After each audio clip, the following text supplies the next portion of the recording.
एक जीजा को सेट करने में लगे हैं, दूसरे दामाद को सेट करने में लगे हैं। कैसे कैसे भाई को सेट करते हैं, बहन को सेट करते हैं, परिवार को सेट करते हैं। हमारा दल के नेता हैं माननीय जीतन राम मांझी जी, पार्टी के संरक्षक हैं, और पार्टी के राष्ट्रीय अध्यक्ष हैं माननीय संतोष कुमार सुमन जी। पार्टी ने अधिकृत कर दिया है कि पार्टी में जो फैसला होगा ये दोनों मिलकर करेंगे। पार्टी के अध्यक्ष को सारा अधिकृत कर दिया गया है, तो सब चीज़ उनका है कि कितना सीट पर लड़ेगा, कौन उम्मीदवार होगा, कहाँ ट्रांसफार्मर बिगड़ गया है, कहाँ तार गिर गया है, कहाँ पोल गिर गया है, कहाँ रोड खराब हो गया है, कहाँ पुल की आवश्यकता है। 24 घंटा हम बेचैन ही न रहते हैं, निष्पादित करते हैं काम। आप भी आते हो देखते हो हम कितना सुबह से लगातार व्यस्त है। सुबह से 12 बजे तक कम से कम 200 फ़ोन उठाना और उसके बाद फिर उनका काम करना।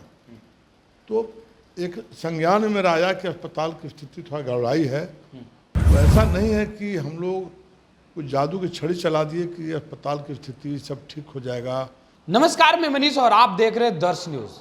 अनुसूचित जाति के आयोग के अध्यक्ष जो है बनाए गए चिराग पासवान के जीजा, तो वहीं उपाध्यक्ष जो है जीतन राम मांझी के दामाद को बनाया गया।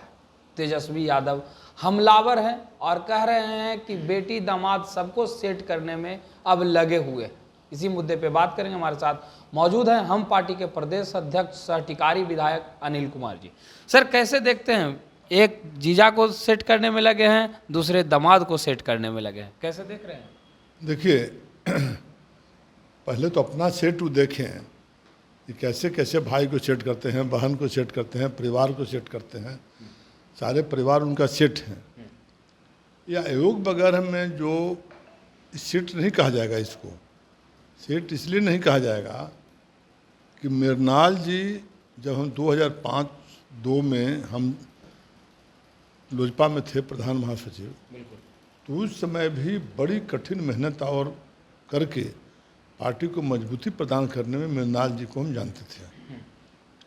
मृणाल जी कोई नए कहीं से टपक के नहीं चले आए हैं। अब मान ली कि किसी का बाल बच्चा 25 वर्षों से 30 वर्षों से काम कर रहा है, मेहनत कर रहा है, और कोई आयोग बना देते हैं, तो इसके लिए कहीं से अलग से उठा के ले आते कि मृणाल जी कोई नहीं जानता है। मृणाल जी को सारे लोग जानता है, तो कहाँ इसमें कोई काज करता कि कोई बात नहीं है। देवेंद्र मांझी पर सवाल उठ रहा है। अब देवेंद्र मांझी की बताइए। देवेंद्र मांझी पार्टी में लगातार लगे हुए हैं। जब से पार्टी बना उस समय से पार्टी में लगे हुए हैं। तो 10 वर्ष तो ऐसे हो गया। गत चुनाव भी लड़े 15 में हम पार्टी से, तो जो पार्टी को उम्मीदवार रहा, चुनाव लड़ा, 40-45 से वोट लाए, और उसको मानिएगा कि परिवार के नाते कर दिया गया। और उसमें मेंबर और नहीं बने हैं। मुकेश मांझी जी जो सबसे गरीब अंतिम पौदान में रहने वाला व्यक्ति, जिसके तन पर कपड़ा नहीं है, वो आदमी कार्यकर्ता हम लोगों का, वो आदमी को ही बनाया गया आयोग का सदस्य। सदस्य और उपाध्यक्ष में क्या अंतर है? सबको बराबर है। इसलिए ऐसी बात नहीं है कि इस तरह से किया गया। बोलना तो माने विपक्ष के लोग हैं, तो कुछ न कुछ बात अपनी रखेंगे। चिराग पासवान अब बिहार की राजनीति की बात कर रहे हैं। विक्रमगंज में उन्होंने कहा कि सम्मानजनक सीटों से कम समझौता नहीं होगा। हम पार्टी कितना सम्मानजनक सीट की दावा कर रही है और बिहार की राजनीति चिराग पासवान। देखिए, हम पहले भी बोले हैं, सबको स्वतंत्रता है अपनी राजनीति करने का। सबका दल है, दल में अपना फैसला लेने का। उनका दल का अंदरूनी मामला है। हमारा दल के नेता हैं माननीय जीतन राम मांझी जी, पार्टी के संरक्षक हैं, और पार्टी के राष्ट्रीय अध्यक्ष हैं माननीय संतोष कुमार सुमन जी। पार्टी ने अधिकृत कर दिया है कि पार्टी में जो फैसला होगा ये दोनों मिलकर करेंगे। पार्टी के अध्यक्ष को सारा अधिकृत कर दिया गया है, तो सब चीज़ उनका है कि कितना सीट पर लड़ेगा, कौन उम्मीदवार होगा, कौन सीट हम लड़ेंगे, ये माननीय संतोष कुमार सुमन जी पार्टी के राष्ट्रीय अध्यक्ष हैं, उनको ये सब तय करना है। एक आखिरी सवाल रहेगा। आप टिकारी के स्थानीय विधायक हैं। लगातार कई मामलों पर मैंने आपसे सवाल भी किया। अनुमंडलीय अस्पताल को लेकर के भी मैंने सवाल किया, वहाँ की समस्याओं को मैंने अवगत कराया। आपने कहा कि 23 या 24 मई को मैं जा रहा हूँ और टिकारी के अनुमंडलीय अस्पताल की स्थिति जो है उसका मुआयना करूंगा, उसके बाद उसकी स्थिति सुधारने का प्रयास करूंगा। वर्तमान में मैंने देखा कि अल्ट्रासाउंड की व्यवस्था आप किए, एक्सरे की व्यवस्था आपने किया है। आगे का क्या आपने सोचा है? देखिए, एक चीज़ बताइए कि हमने अस्पताल खुलवाया था, माननीय मुख्यमंत्री जी से ले जाकर उद्घाटन कराए थे, और इधर कुछ गड़बड़ी हुआ, नज़र हमको पड़ा, तो चूँकि सारा चीज़ मुझे देखना पड़ता है, कहाँ नहर खुदवाना है, कहाँ तालाब खुदवाना है, कहाँ ट्रांसफार्मर बिगड़ गया है, कहाँ तार गिर गया है, कहाँ पोल गिर गया है, कहाँ रोड खराब हो गया है, कहाँ पुल की आवश्यकता है। 24 घंटा हम बेचैन ही न रहते हैं, निष्पादित करते हैं काम। आप भी आते हो, देखते हो हम कितना सुबह से लगातार व्यस्त है। सुबह से 12 बजे तक कम से कम 200 फ़ोन उठाना और उसके बाद फिर उनका काम करना। तो एक संज्ञान में मेरा आया कि अस्पताल की स्थिति थोड़ा गड़बड़ाई है। तो ऐसा नहीं है कि हम लोग कुछ जादू की छड़ी चला दिए कि अस्पताल की स्थिति सब ठीक हो जाएगा और अच्छा नहीं है। लेकिन यह बात जरूर है कि माननीय मुख्यमंत्री नीतीश कुमार जी के नेतृत्व में जब से सरकार बनी है, आप भी गुजरते होंगे टेकारी हॉस्पिटल से तो 100-200 की लंबी लाइन देखते होंगे दवाई लेने वालों का। तो दवाई ले जाए कोई बेचारा 200 को दवा बेचने नहीं जा रहा है, उसको डॉक्टर रिकमेंड किए हैं, तब दवाई खरीदा है, उसको दवाई मिला है। अब उसमें हम इधर कुछ अल्ट्रासाउंड खराब था, जो पूर्व में जिलाधिकारी थे त्यागराजन साहब, उनको हम बधाई देते हैं, चले गए, बहुत कार्य किए थे जिला में और अस्पताल को सुधारने में उनका बड़ा सहयोग रहा था।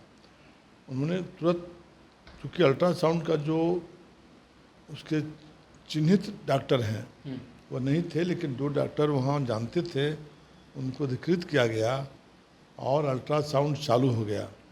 आपका एक्सरे चालू है, ईसीजी चालू है, समूचा अपना जांच का जितना भी उपकरण है सब चीज़ आया हुआ है। ऑक्सीजन प्लांट से लेकर के हर चीज़ आपका वहाँ है। साफ़ सुथरा, मैं 3 दिन बीच करके फिर गया था परसों, फिर देखा साफ़ सुथरा, सफाई में सब देखा और मैं प्रसन्न हुआ वहाँ के डॉक्टरों को देख करके और काज के कर्मचारियों को देख करके। सब लोगों ने देखे, कभी कभी सिर्फ नाराज़गी नहीं व्यक्त करना चाहिए, कभी कभी प्रोत्साहित भी करना चाहिए अपने चिकित्सकों को, कर्मचारियों को। अब देखिए, हम जिला में फ़ोन किए तो तुरंत मुझे 2 नया थोड़ा एम्बुलेंस पुनः मुझे प्राप्त हुआ और एक हमने दिवाया टेकारी में और एक कोच में, दोनों का उद्घाटन किए थे 2-3 दिन पहले।